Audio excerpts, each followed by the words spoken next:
खुलुमबाय स्टुडिय'आव दङ आं हेमा नार्जारी बे चेनेलाव सानफ्रोमबो फुं एबा मोनाबिलियावबो खौरां मोननाय जायो। बिनिखायनो नोंथांमोनहा खौरां खोनासंनो मोजां मोनोब्ला आंनि चेनेलखौ साबस्क्राइब खालामना ला।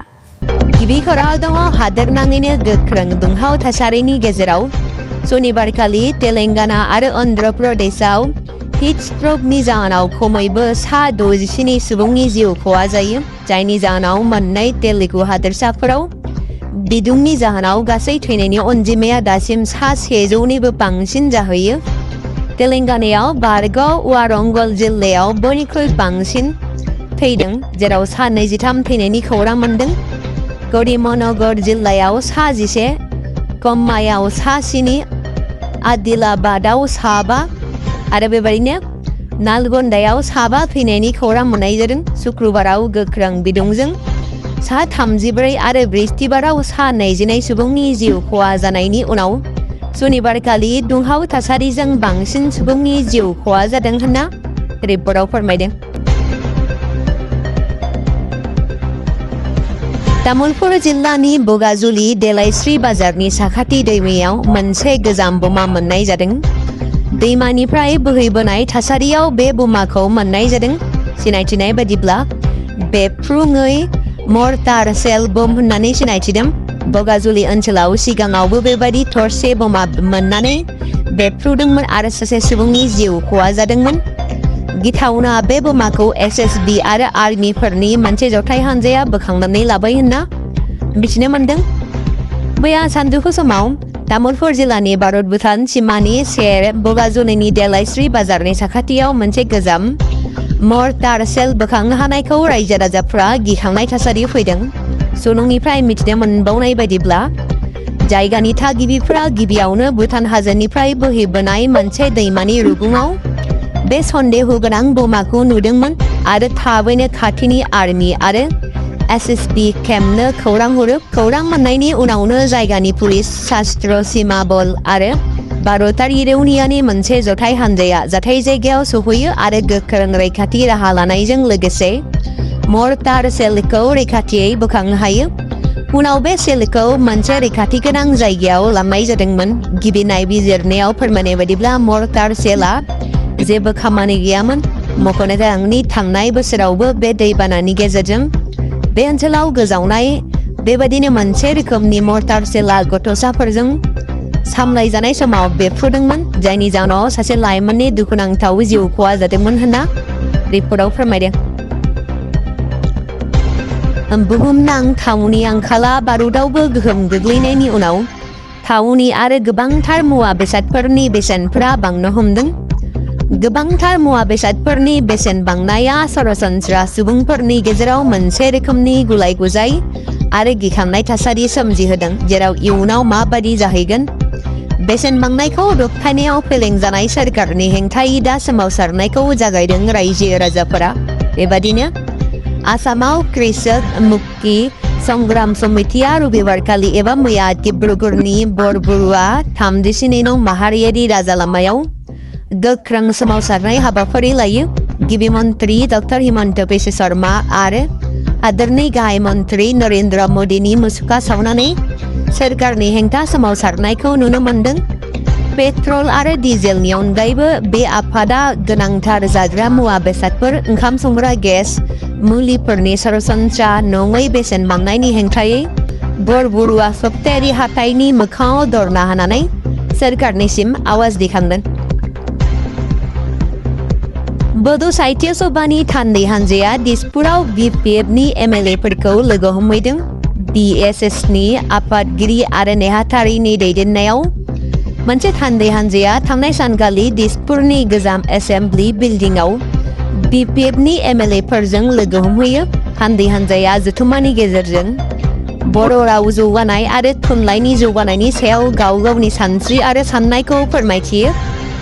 बेबादिनो बड' मिडियाम सोलोंथाइजों सोमोन्दो गोनां गोबां गोनां आयदाफोरखौ गारां दैखांनाय जादों, जेरै बड' मिडियामनि फरायसाफोरनि थाखाय थि समाव फरा बिजाबफोरखौ राननायाव गोबाव जानाय आरो बेले बेजे जानाय, बड' मिडियाम फरायसालिफोराव लांदां जानानै थानाय फोरोंगिरिनि मासिफोरखौ सुफुंनाय आरो बेन्चार फरायसालिफोरखौ सोरखारि खालामनाय बेबायदिखौ लानानै सावरायनाय जायो होनना मिथिनो मोनदों।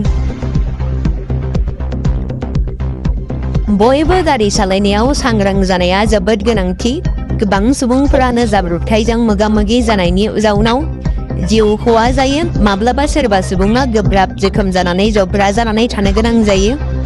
बेबायदिनो हरनि समाव जानाय गुवाहाटी पलासबारि पुलिस थानानि सिङाव थानाय बाजारपारायाव मोनसे गिख्रंथाव लामा जाब्रबथायाव 4 लाइमोननि जिउ खहा जेब्ला मिर्जानिफ्राय पलासबारिसिम फैनाय गंसे मटर साइकेला 3 सेंग्रानि जिउ खहा खालामो। उनाव गोब्राब थासारियाव गुवाहाटी मेडिकेल कलेज हस्पिटालाव सासे लाइमोननि जिउ गोमायो। गासै 4 लाइमोना जिउ गोमायो होनना रिपर्टआव फोरमायदों। फारसेथिं गुबुन सासे लाइमोना गोब्राब हालोदाव गुवाहाटी मेडिकेल कलेजाव फाहामथाय लागासिनो दं होननाबो मिथि मोनदों। खौरां मोननाय बायदिब्ला हरनि समाव AS01 GS5864 गोनां पालसार NS 250 मटर साइकेलखौ पलासबारि दिगनिफ्राय फैनाय निखिल दास, ज्योति कलिता आरो दीपांकर कलिताया जयैनो थांगासिनो दंमोन। गुबुन फारसेथिं नलबारिनि अर्नब बर्मन आरो सोनाब बंगनि चन्दन जान मुंनि 2 सेंग्राजों सालायजानाय AS25B9138 गोनां यामा R15 मटर साइकेला मिर्जा फारसेनिफ्राय बरलिपारा पार्क न' फारसे थांगासिनो थानाय समाव सौग्रावो। गंनैबो मटर साइकेला उल्था फारसेनिफ्राय गोख्रैथिजों फैगासिनो दंमोन आरो लोगोसे गोबां अखा हागासिनो दंमोन। हरखाबनो पलासबारिनि बाजारपारायाव गंनै मटर साइकेला मोखांजों मोखां सौग्रावलायो, जायनि जाहोनाव गाज्रि हालोदाव जोखोम जायो। जाथाय जानाय जायगायाव 3 लाइमोना जिउ गोमायो। उनाव जायगानि सुबुंफोरा फोरमायथियो दि सासे लाइमोना हस्पिटालाव थैयो। उनाव खाथि खाला दिनैनाय जायगानि सुबुंफोरा ओंखारबोनानै जाथायखौ नुनानै थाबैनो पलासबारि पुलिसनो खौरां हरदोंमोन। रायजोआव गोबां समफोरावनो गिख्रंथाव जाब्रबथायजों मोगा-मोगियाव गोबां सुबुंफोरनि जिउ खहा जानाय, गोब्राबै जोखोम जानाय जाथायफोरखौ नुनो मोनबाय थायो। बेबादिनो फिन आरोबाव मोनसे दुखुनांथाव जाथाय, जाय जाथायाव सासे बर' लाइमोननि जिउ खहा जानाय। मासबादाव बाइकनि जाब्रबथायाव सासे बर' लाइमोननि जिउ खहा मिथिनो मोननाय बायदिब्ला जाब्रबथायाव थैयो सेंग्रा मोगथां मोसाहारि मुंनि सासे बर' लाइमोना गोजौ फाहामथायनि थाखाय। गुबुन फारसेथिं सासे लाइमोन तानेश्वर बसुमतारी मुंनि बिथांखौ तेजपुर मेडिकेल कलेज देहा फाहामसालिसिम लानानै थांदों होनना बे समाव मिथिनो मोनदों। फावखुंगुर रुक्मिणी बसन्तआ गावनि AI जेनेरेट खालामनाय सावगारिफोरखौ ससियेल मिडियायाव फोसावनायनि हेंथायै गोख्रों राहा लादों। बे जाथायखौ लानानै कान्तारा चेप्टार 1 नि फावखुंग्रि बिथांजोआ बुङो दि बेबादि नंखाय कन्टेन्टखौ सोरजिनाय आरो गोसारहोनायनि थाखाय दायनिगिरि सुबुंफोरनि हेंथायै आयेनारि राहा आरो साइबार क्राइमनि राहा लानो थांखि लादों। सनिबारखालि रुक्मिणीआ गावनि ससियेल मिडिया एकाउन्ट थामहिनबा X एकाउन्टआव मोनसे गोख्रों बाथ्रा शेयार खालामनानै सुबुंफोरखौ नंखाय सावगारिफोरजों लोब्बा थानो नाङा होननानै खावलायदों। लोगोसे फावखुंगुरा रोखा बुंथियो दि अनलाइनाव नंखाय फोसावनाय सावगारिफ्रा आबुङै नंखायजोब आरो बेबादि नंखाय फोसावनायजों सोमोन्दो जेबो गैया होननानै बुङो बिथांजोआ। आथिखालाव बर' समाजाव गोबां खेब बर' आइजो खारनाय जाथायखौ खोनानो मोनबाय थायो। माब्लाबा हाबा जाखानाय गथ' गोनांखा आइजोआ गावनि नखर, गथ' गथाय, फिसायखौ गारनानै गुबुन मोजां मोननाय सुबुंजों बबेयावबा खारखोमालांनाय जाथाया गोदान बाथ्रा नङा। बेबादिनो सनितपुर जिल्ला दिखियाजुलि हालामनि 2 नं बेस्राव गामिनि सावगारियाव नुनाय सोलोंसा बसुमतारीनि बिसि बिनिता बसुमतारीया थांनाय 18 मे खालारखालि गावनि 4 बोसोर बैसोनि उन्दै गथ'खौ गारनानै बबेयावबा खारना दंहैयो। आंगो फिसायनि फोरमायनाय बादिब्ला नखराव जेबो नांलायनाय गैयामोन, थेवबो मानि जाहोनाव खारलांखो जेबो गुमुर मिथियासै। बेनिखायनो खारनाय बिसिखौ न' फारसे गिदिंना फैफिनो बा गनायना लाफिनगोन होनना फोरमायदों आंगो फिसाया। बेजों लोगोसे सोरबाफोर बबेयावबा नुसनबायोबा 9862930753 जानबुं नम्बराव खौरां हरनो खावलायदों फिसाया। पाकिस्ताननि बलुचिस्तान हादोरसानि क्वेटा स्टेशनाव मोनसे गिख्रंथाव बेफ्रुनाय जाथाय जादों।